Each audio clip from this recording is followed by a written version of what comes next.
Good morning, YouTube. It's good to see you. It is morning. It's early. I got my butt up and dragged it out of bed to go for a walk. So what's today's topic? There's so many. I got a whole bunch of responses from people, and it was really cool. Gave me a lot to think about.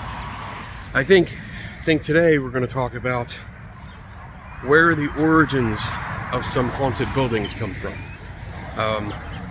Because it's interesting. It stuck out, and I was like, let me think about that for a second. And then I turned the camera on and started talking. So let's see. I mean, in the origins of a alleged haunted building, and I'm going to take this as if where's the story? Where's the origin of the ghost come from? And I guess it depends on the building. There are some places that, I guess we'll start with a simple thing. If they are left abandoned, they get a reputation for being haunted, because they become decrepit, they fall into disrepair, they look bad, and people with imagination or kids in the neighborhood just will start talking about it and saying, it might be haunted, maybe it's haunted, or I don't know, maybe somebody died there or something happened. And instead of actually looking for an explanation, they continue these rumors, and it becomes gossip and all that, and then you get this reputation. That's a speculation there, because I haven't been around for all of these, so I don't know, if that's it, but that's what I would speculate happens. At least in that case.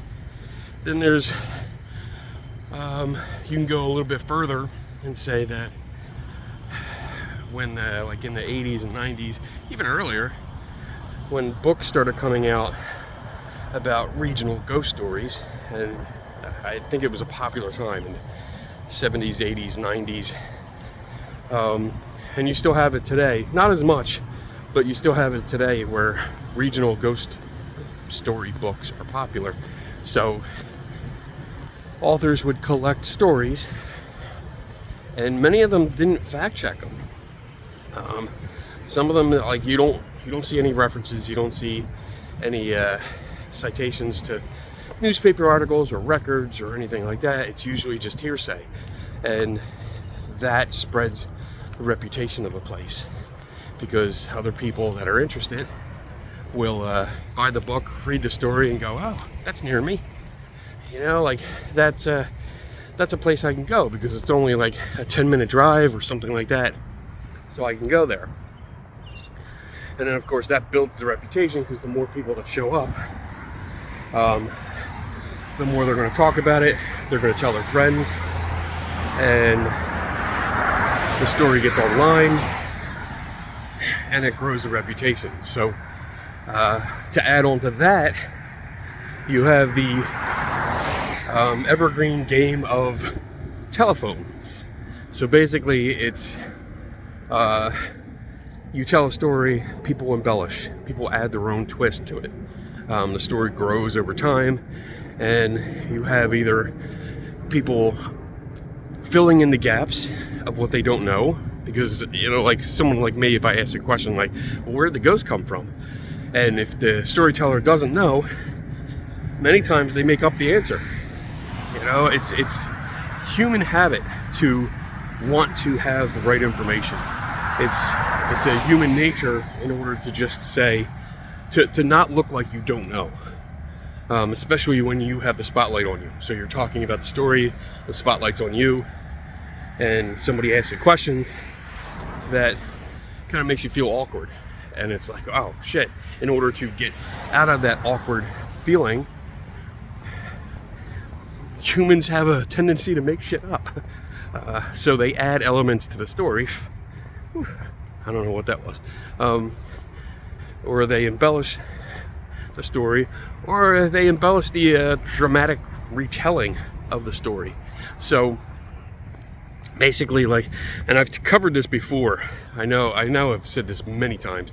When a description of like something falling off the shelf, like if a book falls off the shelf, instead of saying the book fell off the shelf and maybe bounced across the room, you know, like when it hit the floor, it bounced a little bit. People tend to say the book flew off the shelf. And that gives the impression, that alone gives the impression that it came off with force. Like it was forced off the shelf. It didn't just fall. You know, maybe it was not in there good enough and it was unbalanced, and it finally, from days, or hours or days or weeks of subtle vibrations of people walking around, it wiggled its way to a tipping point and it fell out. But saying that it flew off the shelf gives a more dramatic appearance. And then also when there's emphasis put on that, because most people don't say, yeah, I was in the room and the book flew off the shelf.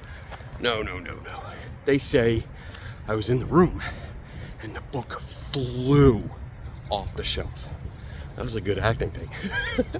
But yeah, that's the way it gets. And that emphasis on flew really makes it carries more weight. It makes it sound like it went even further or had more force than just simply saying it flew off the shelf. So that's how these origin stories grow. You have people that are in it for the money. You know, Amityville is a very famous case where it was revealed that the lawyer and family sat around a table with a couple bottles of wine and made up the story, threw out ideas, brainstormed, did a jam session of making up weird stories, and presented it to the public. You know, they put it in the book and put it out there. It's a money-making scheme. A lot of places do it. All this shit with the Conjuring house and that weirdo putting out these rumors, the ideas about the historic people that lived there or what they did there, all stories that were unverifiable. You can simply make up. You don't have to worry about being factual, because people unfortunately just eat it up. You know, like there's how many times have you read a story, and this is not being accusatory or anything, but how many times have you read a story and been like, oh, that's so cool, you know, like that's really cool, but didn't think maybe it's not true. Didn't think maybe I should just verify this first. I mean, I do that. If I read a story, especially if it's in a regional ghost story book, and there's names and dates and stuff, I will go and verify it. I will definitely try to verify it, because I want to know, you know, is there any truth to this? Are there any records? Especially if they say they have records. If there's a mere mention of according to a census, or according to a record, or according to this or that, like, I want to make sure, I want to verify. And I think over time, like, these origins grow. And oh shit, I mean, if you have a movie, holy shit, if you have a movie that goes with it. Again, the Conjuring house is a great example, because it's that movie embellished the shit out of things. Hold on a second. Alright, just passing somebody that looked like they didn't want to be on camera, so anyway, so yeah, like, going back to Conjuring house, I mean, that first movie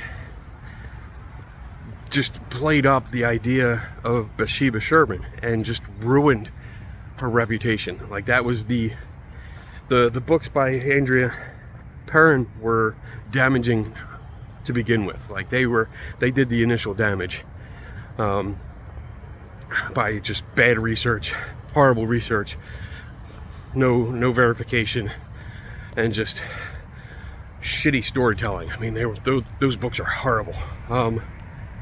But the movie really did it in, because it solidified this idea that Bathsheba Sherman was a demon or a demonic entity and torturing this family, and it brought this story to millions and millions and millions of people all around the world.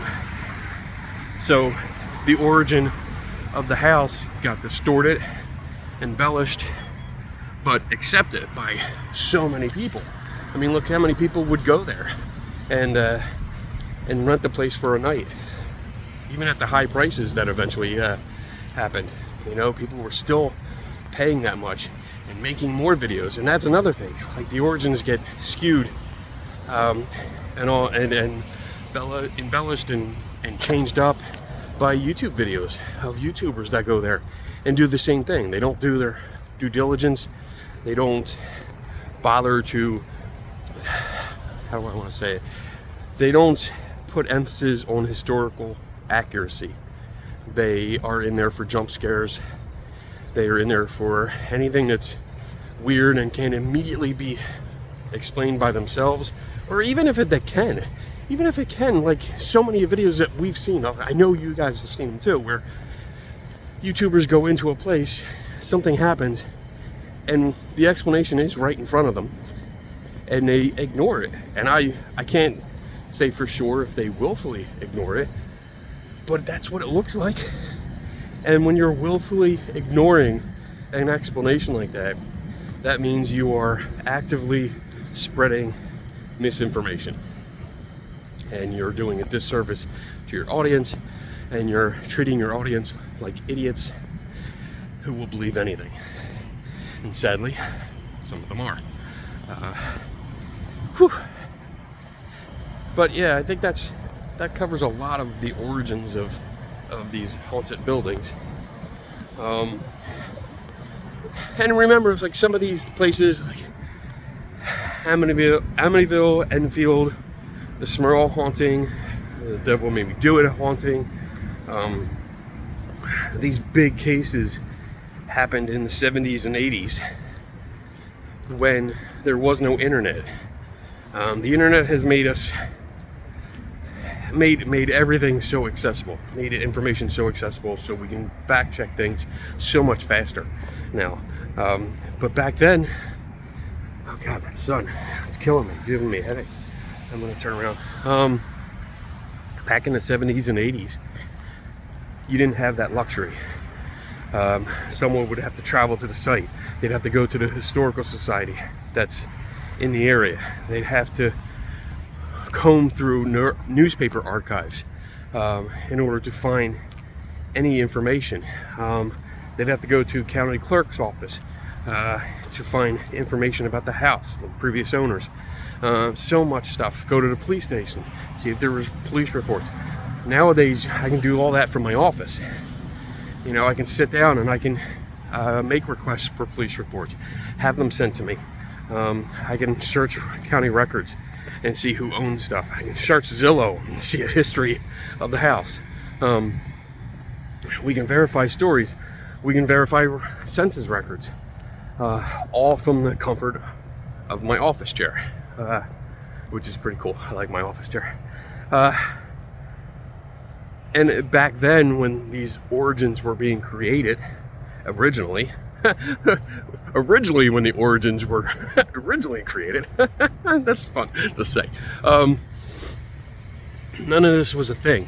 So I'm gonna totally use the Warrens as an example here. Like, Ed Warren was someone that made up these stories and had no idea that it would be this easy to fact check it eventually. He had no foresight that, oh, maybe I'll be shown to be a hoaxer or a fraud or a liar.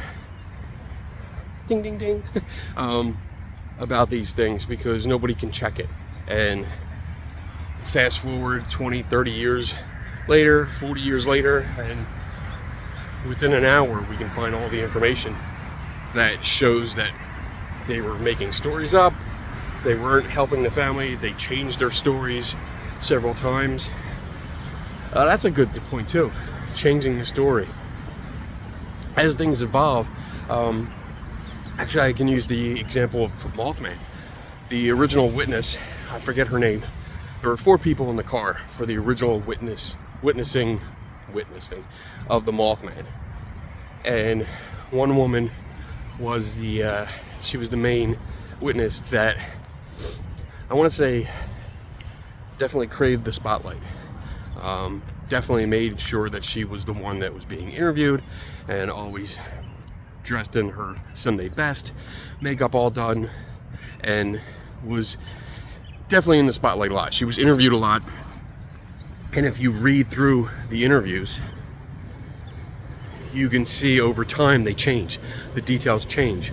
They are embellished a little bit more. There's a more mysterious vibe to them. There's more monstrous vibe to them, as in like the creature gets taller, gets more menacing. The speed that they travel away gets faster, stuff like that. There's a lot of differences, and you don't see that until all the interviews are collected. There's 2 books that came out about the Mothman, which are really good. I don't have them with me here, but they collected all. The author collected all the interviews, and when you read them in a linear fashion, you see all these discrepancies and realize, like, oh shit, all right, she built that story the more she told it, and that's where you're going to get these embellished or grand origins of these haunted buildings. That's why it's always important to check it, to fact check it, research it, make sure that the facts are accurate, are valid, make sure the names and dates and events actually happened. You should be able to find newspaper articles, you should be able to find some kind of records, police records, death records, depending on the years and stuff, and the location. Photos of the area, some kind of news story, something, a blurb, whatever. You should be able to find something on it. And if you can't, and then it's unsubstantiated. I'm getting tired. And it's just a random claim. Yeah, I think that's it. I think I'm gonna head back now, get a shower, go to work. But I hope this was entertaining. I hope you guys enjoyed it. Please put your comments below. Like, subscribe, all that stuff. But put your comments below. What do you think? What have you come across? What experiences or examples can you give to help others? Because this is a good community discussion where it's not only my thoughts, but when you guys put your thoughts in the comments, it gives me more ideas, and I think it gives everyone else ideas, like, oh, all right, there's another example, or there's something else I can do, which is really good. It grows our ability. It grows our ability to validate or verify some of these things, and it also gives us more examples. And you're not just hearing it from me. You know, like, I appreciate everyone that comes here. I appreciate that you guys watch my videos, that you watch the show Friday night. There will be a show tonight. I just have to schedule it. I appreciate that you watch my other videos on the CFI channel. Oh, yeah, if you haven't already, please go to the Center for Inquiry YouTube channel and subscribe, because that's where my main videos are. I did the whole debunking videos or investigation videos. Please go there and make nice comments. Tell them how much you love me, because that tells my boss that, you know, it's worth having me around. Where was I? Oh, it doesn't just give my opinion, and when you guys come here and listen to what I say, and especially these walking thoughts, these are just raw thoughts. I haven't really planned it out. I haven't scripted it. I haven't researched anything. It's just telling you what I think, and sometimes I could be wrong, you know, and if I am wrong or I make a mistake, I encourage you to correct me and give the corrected information. Don't just correct me. Just give us all the good information of why I was mistaken, because that helps us all. But yeah, I think I'm babbling now. I'm gonna go home, grab a Monster, go to work, get to work. Yeah. All right. You guys, it's Friday. I'll see you tonight for the show, but otherwise, have a great weekend and never stop learning. See ya.